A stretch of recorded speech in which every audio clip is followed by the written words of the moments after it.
Hello, welcome to my channel. If you are new to the channel, I'm so humbled and I kindly ask you that you may subscribe so that you will not be missing out for all the stream and the videos I will be uploading. Please, and if you are my regular subscriber, you are regular to my channel, please welcome back and you enjoy. I hope you're gonna have a nice presentation today. So without further ado, I'm going straight to our topic today, which is about the visa category, the main visa categories in America or in the United States of America. And we have the non-immigrant visas categories, which we have varieties of them, or we have some classes of those, and we have one major category is a immigrant visa, which is also known as green card or diversity visa category. There are various types of non-immigrant visas for temporary visitors to travel to the U.S. if you are not a U.S. citizen or U.S. lawful permanent resident. The purpose of your intended travel and other facts will determine what type of visa is required under U.S. immigration law. It's important to have information about the type of non-immigrant visa you will need for travel in order to understand the steps required to apply for the visa at a U.S. embassy or consulate. So, yeah, you have to determine which visa category you are applying for, and since we have several categories, and one of the visa categories is business or tourist visa. This is visa type or class B or category B. And visitor visas are non-immigrant visas for persons who want to enter the United States temporarily for business, or visa category, which is class B1. For tourism is visa category B2, or for a combination of both purposes is B1/B2. And there are qualifications for that. If you apply for a B1, B2 visa, you must demonstrate to a consular officer that you qualify for a U.S. visa in accordance with the U.S. Immigration and Nationality Act, Section 214B of the INA presumes that every B1, B2 applicant is an intending immigrant. You must overcome this legal presumption by showing, number one, that the purpose of your trip to the United States is for a temporary visit, such as business, pleasure, or medical treatment. Point number two, that you plan to remain in the United States for a specific, limited period of time. That point, evidence of funds cover your expenses while you are in the United States. And point number four, for your qualifications, is that you have a residence outside the United States, as well as other binding socio or economic ties that will ensure you return abroad at the end of your visit. Or you have to show what we call the social ties. These are things like title deeds, or maybe you have a motor vehicle back home, you have a job, permanent job. So those are the ties that will prove to the U.S. government that you're gonna be bound to go back because you tied to those social ties or social demands that you have to go back to your home. Personal or domestic employees and crew members working aboard vessels within the outer continent shelf may qualify for B1 visas under certain circumstances. Some foreign nationals may be ineligible for visa according to the Immigration and Nationality Act. So you can study, if you need more information about all this, you can go to the www.uscis.gov just for future reference about this. So there are also application items. If you apply for a business or tourist visa, you must pay your $160. I think this is subject to change depending with the time of application. And submit the following: a non-immigrant visa electronic application is called DS-160 form. You can visit to the DS-160 form. I think it's still included in the main website of uscis.gov. Then you need to have a passport valid for travel to the United States with a validity date at least 6 months beyond your intended period of stay in the United States, unless country-specific agreement provide exemptions, unless there are exemptions. If more than one person is included in your passport, each person desiring a visa must submit an application. So this is the visa application is per head. It's not per any group. You never get a group visa, one visa for a group or even for a family, but it have to be per head or per individual. Then another requirement is a 2 by 2 inch photograph taken within the last 6 months. These have to have some information about the required photo format. If you go to the web page of uscis.gov, you get more information about that. And then another point, if a visa is issued, there may be an additional visa issuance reciprocity fee, depending on your nationality. In another word, there is an approval fee when you approve for a visa. This is beside the application fee. There too. There is the application fee when you are applying for the visa. And if you are approved, there is an additional, what they call issuance or approval fee. The Department of State's website can help you find out if you must pay a visa issuance reciprocity fee and what the fee amount is. So in addition to this item, you must present an interview appointment letter confirming that you booked an appointment through this service. You may also bring whatever supporting documents you believe support the information provided to the consular officer.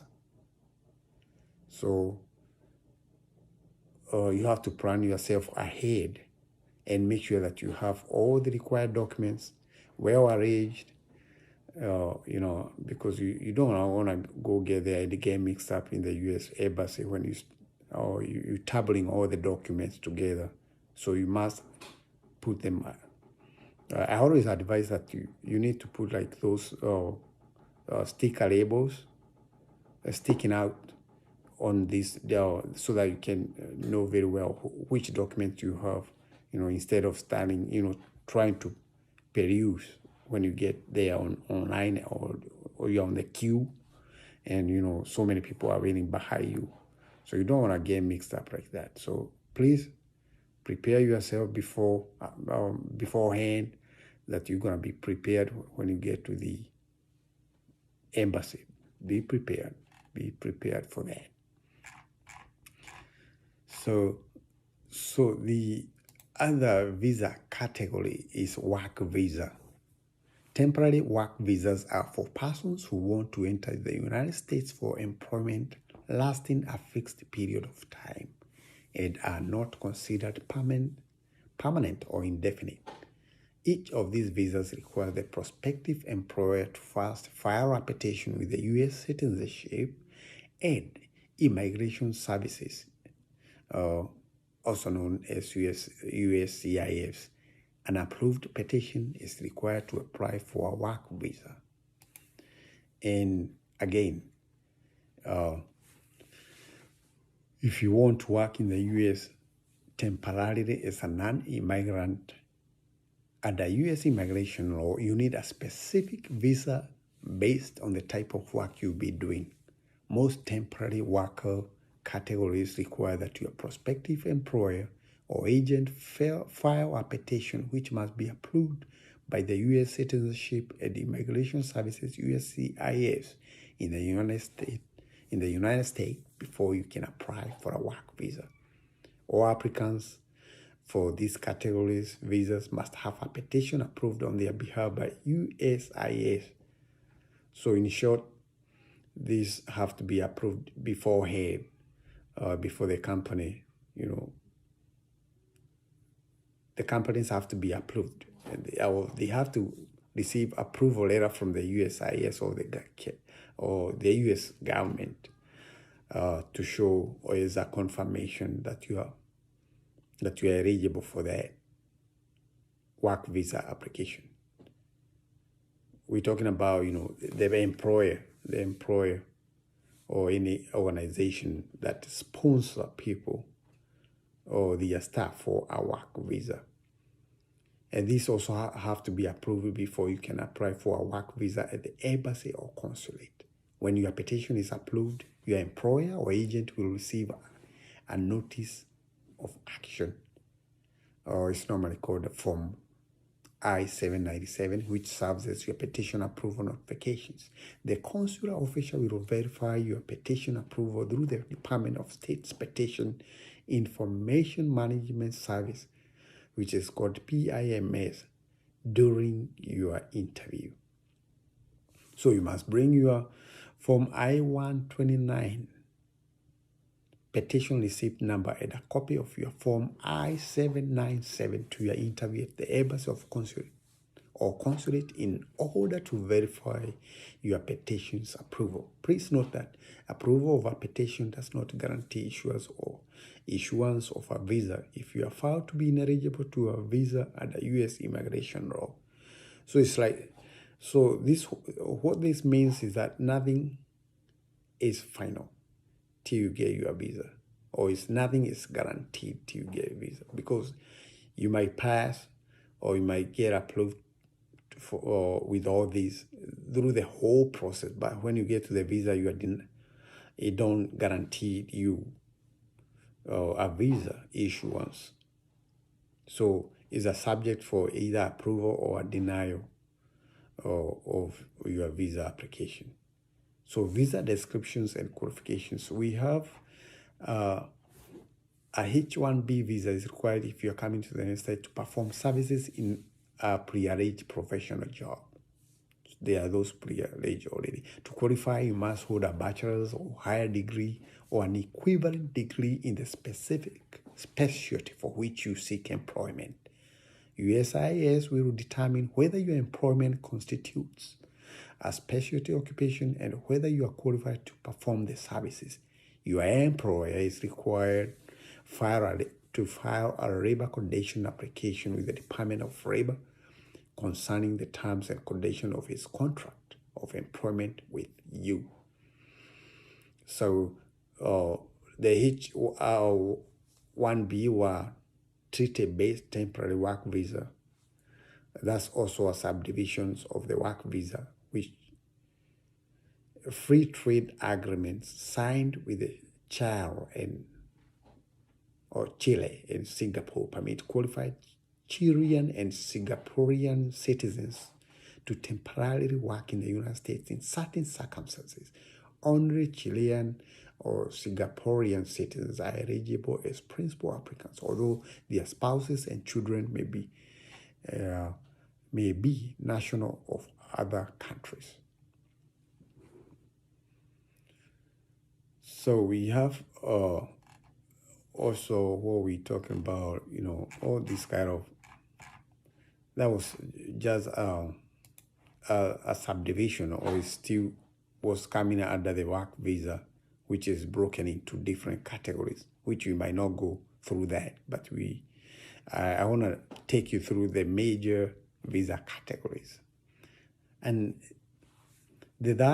one of the most, I think this is the most popular visa category, is the student visa, which is F. We have two categories. We have class F and class M. So you must have a student visa to study in the United States. Your course of study and the type of school you plan to attend determine whether you need an F visa or an M visa. So the visa descriptions and qualifications. The F1 visa, this is the most common type of student visa.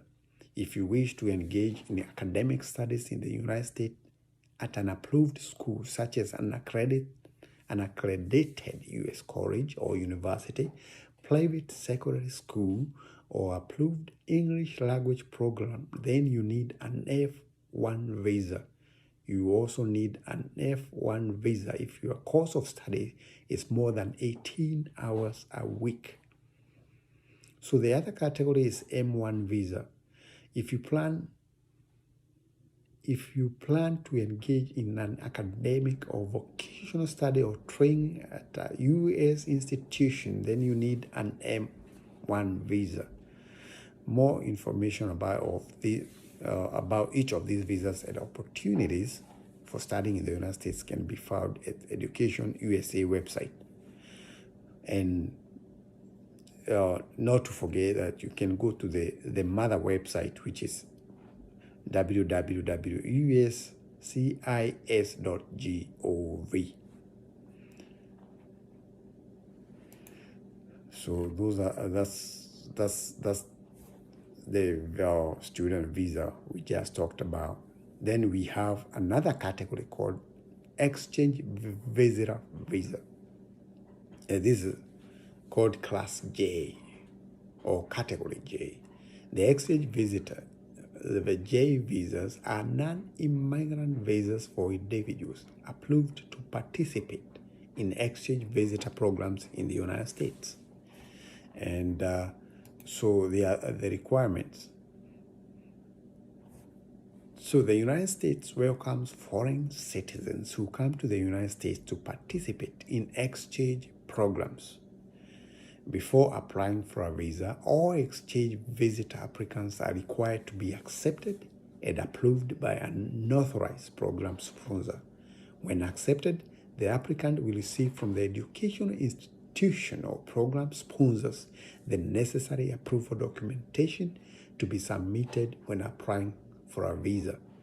So the exchange visitor programs visa, J visa, is designed to promote the interchange of persons, knowledge, and skills in the fields of education, arts, and sciences. Participants include students at all academic levels, trainees obtaining on-the-job training with firms, institutions, and agencies, teachers of primary, secondary, and specialized schools, professors coming to teach or do research at institutions of higher learning, research scholars, professional trainees in the medical and allied fields, and international visitors coming for the purpose of travel, observations, consultation, research, training, sharing, or demonstrating specialized knowledge or skills, or participating in organized people-to-people programs. And in this case, sometimes we involve some dependents. Dependents are involved. Spouses or unmarried children under the age of 21 who wish to accompany or join the principal visa holder of a J1 visa to the United States for the duration of his or her stay must have J2 visas.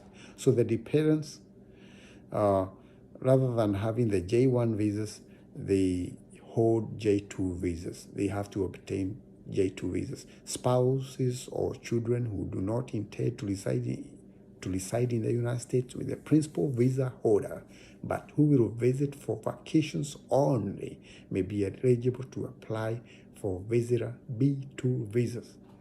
since they will not be considered to be exchange, in the exchange program. But when they come to visit, they will have to apply for a visitor visa program, which is visitor B2 visa. The spouse or child of an exchange visitor in the United States may not work while holding a J2 visa unless they have filed Form I-765, Application for Employment Authorization, U.S. Citizenship and Immigration Services, USCIS, must have reviewed the Form I-765 and given permission to the J2 holder to work.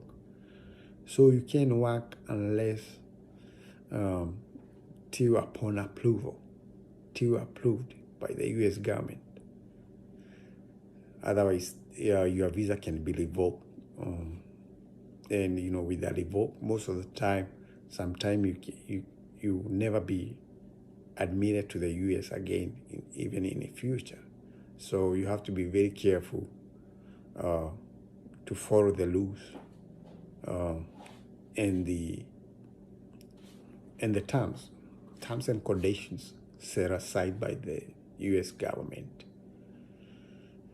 So, applications item. If you apply for exchange visitor visa, you must pay $160 application fee and submit. You have to submit the following: a non-immigrant visa electronic application, DS-160. So you can visit to the DS-160 webpage, or otherwise you can check with the USIS.gov. You can visit the site again for more information about the Form DS-160. Number 2, you must have a passport valid for travel to the United States with a validity date at least 6 months beyond your intended period of stay in the United States. If more than one person is included in your passport, each person desiring a visa must submit an application. So I think the passport condition applies is just a standard condition that applies to all the any visa category. So the passport has to be at least 6 months beyond your intended period of stay or in the United States. Then requirement number 3 is 2 by 2 inch photograph taken within the last 6 months. Then number 4, if a visa issue, there may be an additional visa issuance reciprocity fee or the approval fee you have to pay once you obtain the visa or once a visa is granted to you. Then an approved DS-2019 from your U.S. program. That's another different form, which goes by with I think it goes along with that visa, the visa category. Unless your J program is sponsored by the United States of government with a program code beginning with a G, you must pay your Form I-901. It's called service fee. The service website has more information. And you might not get all this terminology, but if you go to if you want to get the full information, just visit the site, the main site for this, or the main website, which is uscis.gov. So in addition to this item, you must present an interview appointment letter. That's all given, confirming that you booked an appointment through this service. You may also bring whatever supporting documents. Very important. Your supporting documents must be accompany all these visa application forms, all these forms. So there is no exemption there. There is no exemption. So we go into visa category number 5, which is transit or ship crew visas. This is category C and D. So there are 2 categories on this. There are 2 classes. Transit C visas are non-immigrant visas for persons traveling in immediate and continuous transit through the United States en route to another country with a few exemptions. Crew member, which is D-class visa, a non-immigrant visa for persons working on board commercial sea vessels on international airlines in the United States. So that's class D. So a citizen of a foreign country traveling in immediate and continuous transit through the United States and allowed to a foreign destination requires a valid transit visa. Exemption to this requirement include those travelers eligible to transit the United States without a visa under the visa waiver program, or travelers who are nationals of a country which has an agreement with the United States allowing their citizens to travel to the United States without visa. So I think there are very rare exemptions to that, because most of the countries or foreigners who come to the US, regardless where they come from, they have to obtain a visa. But there are very few exemptions. If the traveler seeks layover privileges for purposes other than for transit through the United States, such as to visit friends or for sightseeing, the applicant will have to qualify for and obtain the type of visa required for that purpose, such as B2 visa. You remember B2 visa was a tourist visa.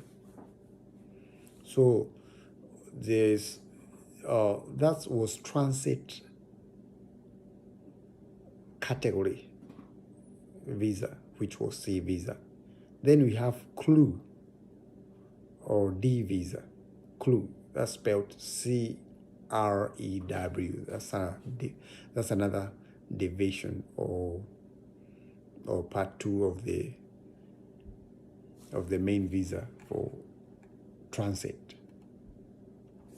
A crew member serving on board a sea vessel or aircraft in the United States needs a CLU visa. Crew members of an aircraft or ships that will be transiting through the United States or its waters generally use combination transit/crew visa, CID. However, in some cases, individuals may only require the D visa. Crew members who work aboard vessels within the outer continental shelf may qualify for a modified B1 visa in lieu of a CLU visa. Crew members who will be entering the United States during time or between flights or cruises should also obtain a B1, B2 visa to use during these personal vacation days. Applicants applying simultaneously for both C1/D and a B1/B2 visa pay only one visa application fee. So the fee is always, whichever case you are applying, you just pay one visa. If you doing even 2 categories, or if you are applying for 2, you might be doing two in one or 3 in one, but I think the application fee is only one, because they charge per head, not per application. So what are the qualifications for this category? To apply for a transit visa, you must show, number 1, intent to pass in immediate and continuous transit through the United States. Requirement number 2, a common carrier ticket or other evidence of transportation arrangement to your destination. Number 3, sufficient funds to carry out the purpose of your transit journey. Not very careful. There is no financial sponsorship or financial allocation to this, so you have to personally foot for your own expenses. Number 4, permission to enter another country upon departure from the United States. So to apply for other C, D, or C1D visas, you must demonstrate to a consular officer that the purpose of your trip is to enter the United States solely for transit or crew purposes. Number 2, you do not intend to be paid by a U.S. source while in the United States unless you have been granted proper approval for a temporary work visa. Number 3, you plan to stay for a specific limited period of time. And finally, number 4, you have evidence of funds to cover all expenses while in the United States. And I think that all the applications item are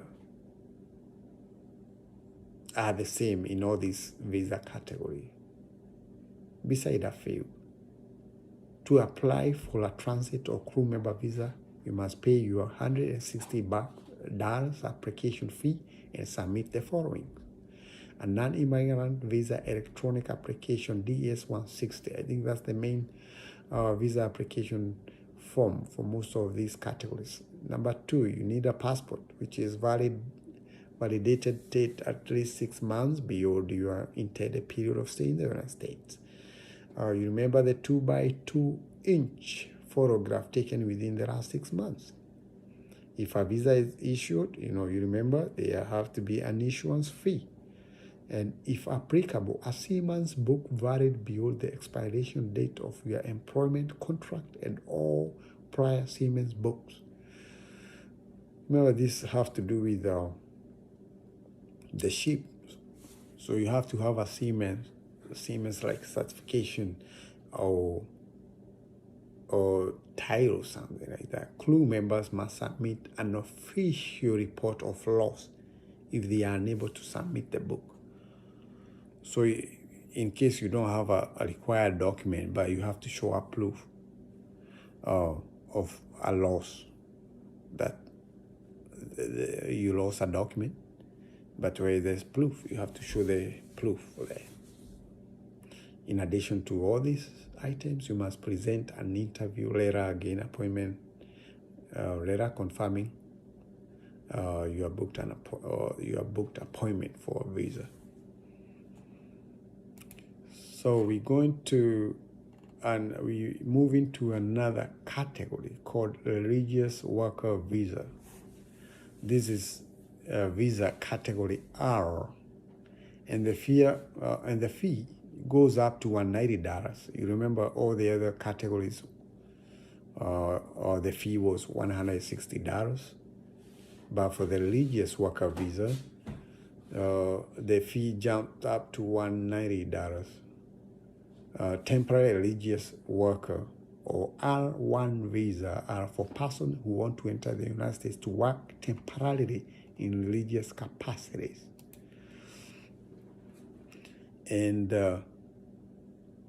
the qualifications. What are the qualifications? Religious workers include persons authorized by a recognized entity to conduct religious worship and undertake other duties usually performed by authorized members of the clergy of the religion, and workers engaged in religious vocations or occupation. You must meet the following criteria if you seek a religious worker visa.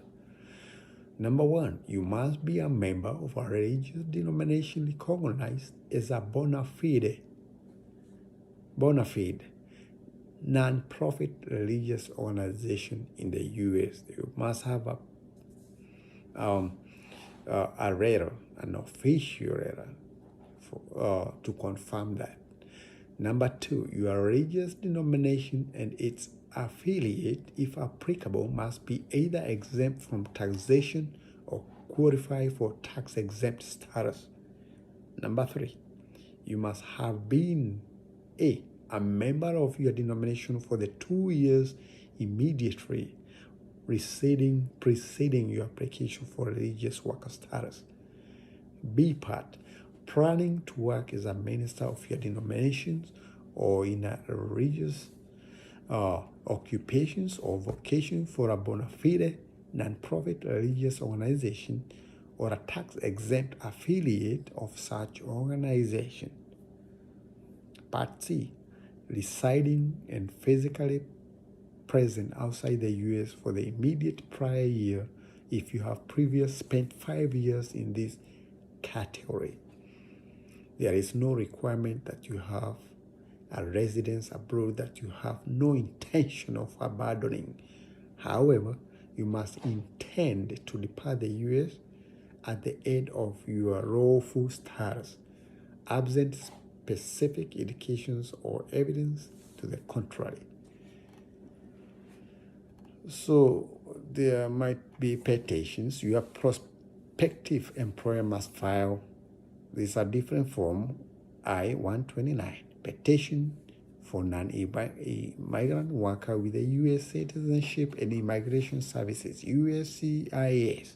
For more detailed information regarding the filing of the Form I-129, you can visit the USCIS.gov website. Prospective employers should file the petition as soon as possible, but not more than 6 months before the proposed employment will begin, in order to provide adequate time for petition and subsequent visa processing. So your petition form 129 must be approved before you can apply for a visa in the embassy or consulate. When your petition is approved, your employer or agent will receive a notice action or a notification of approval, Form I-797, which serves as your petition's approval notification. The consular officer will verify your petition approval through the Department of State's Petition Information Management Service, which we call PIMS, during your interview. So you don't forget to bring your Form I-129 petition receipt number to your interview at the embassy or consulate in order to verify your petition's approval. Please note that approval of a petition does not guarantee, as we say. There is no guarantee. Till you get your visa, that's what you call guarantee. Application item as usual, what we had for my DS-160, you need a passport valid for 6 months beyond your intended stay in the U.S. You remember the photos, 2 by 2 inches, photos taken within the last 6 months. Then if the visa issuance fee, you need to have a receipt for that. The receipt number printed on your approved I-129 petition. Please don't forget in document. The United States Embassy is very strict on documents.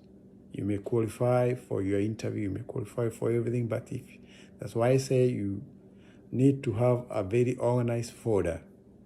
Organize your folder with all the documents arranged whichever way you want, but in a very orderly manner. Because once, I'm telling you, you don't want to be frustrated, you don't want to be disappointed. Once you get to the embassy, they need things to be very formal and official.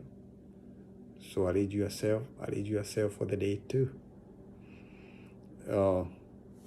If there are receipts you have paid for, you have to prove. They don't check online.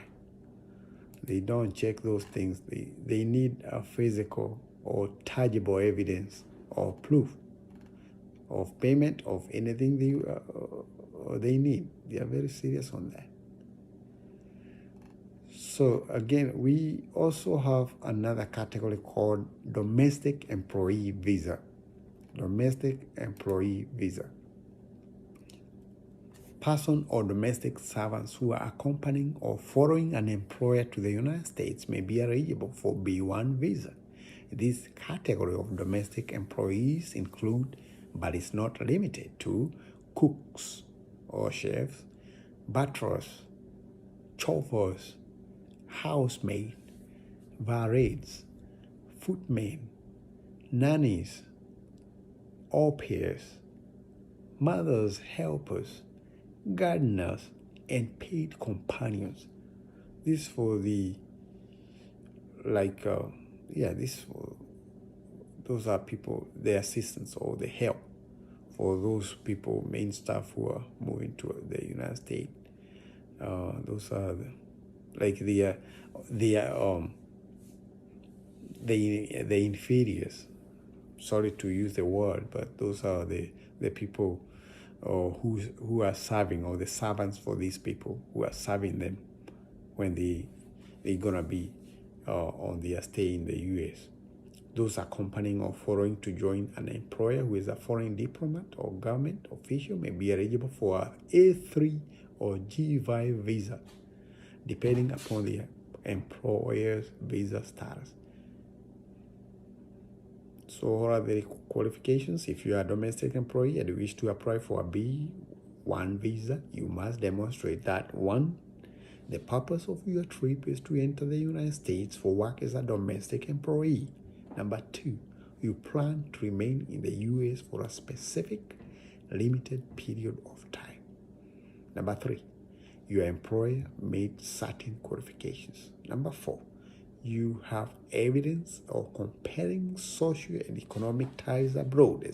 As we say, they need these social ties that they will prove or that will confirm to them that after your temporary stay in the United States, you're gonna go back home.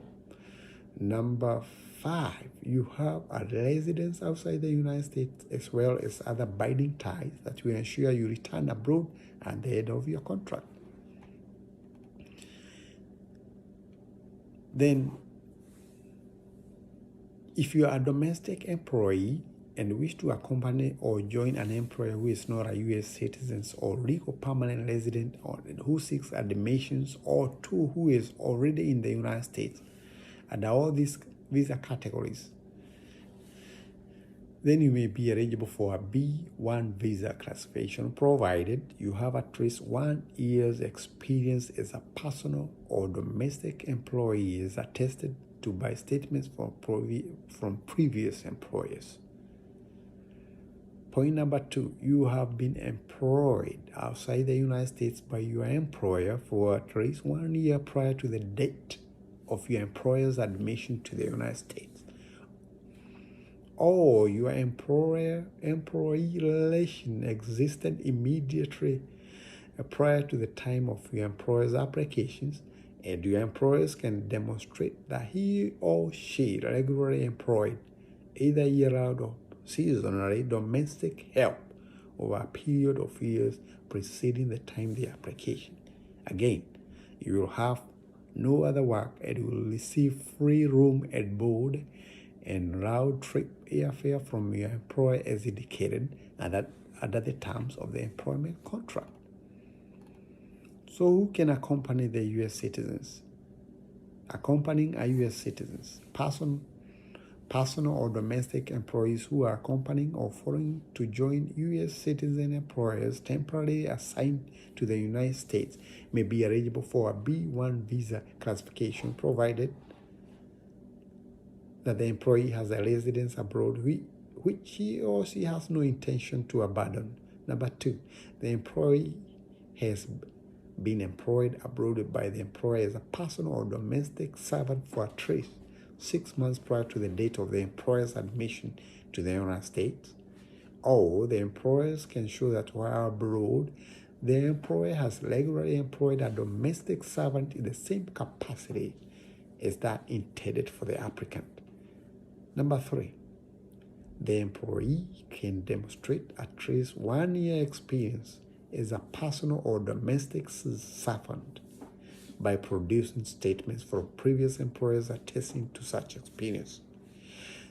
Number 4, the employee is in possession of an original contract or a copy of the contract to be presented at the port of entry, which contains the original signatures of both the employer and the employee. Number 5, the U.S.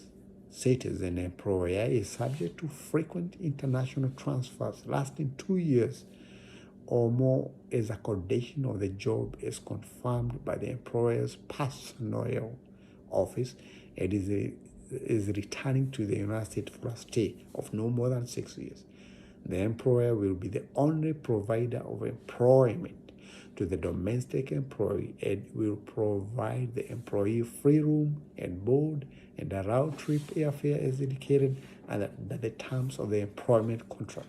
And finally, the required employment contract has been signed and dated by the employer and the employee and contains a guarantee from the employer that in addition to the provision listed in item B above, the employee will receive the minimum or prevailing wages, whichever is greater for an 8-hour work day.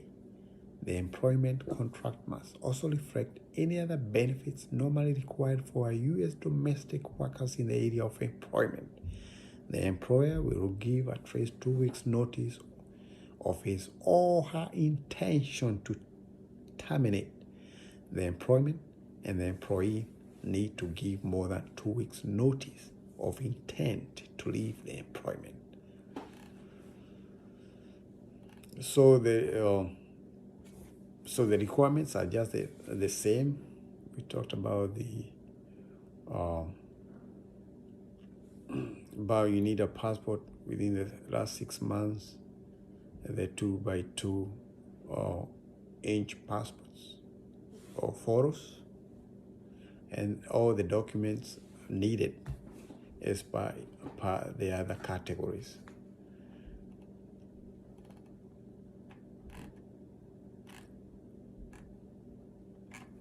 So then we have the other category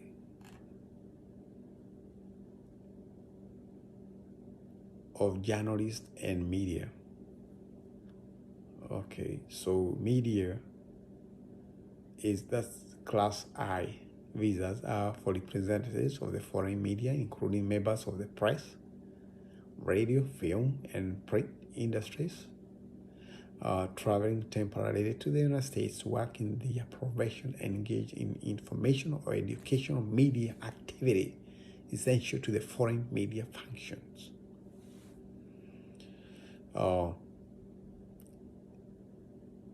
Then last but not the least, we have a list of NIV types. Generally, a citizen of a foreign country who wishes to enter the United States must first obtain a visa, either a non-immigrant visa for a temporary stay or an immigrant visa for permanent residence. That's what we call green card. What we call green card. And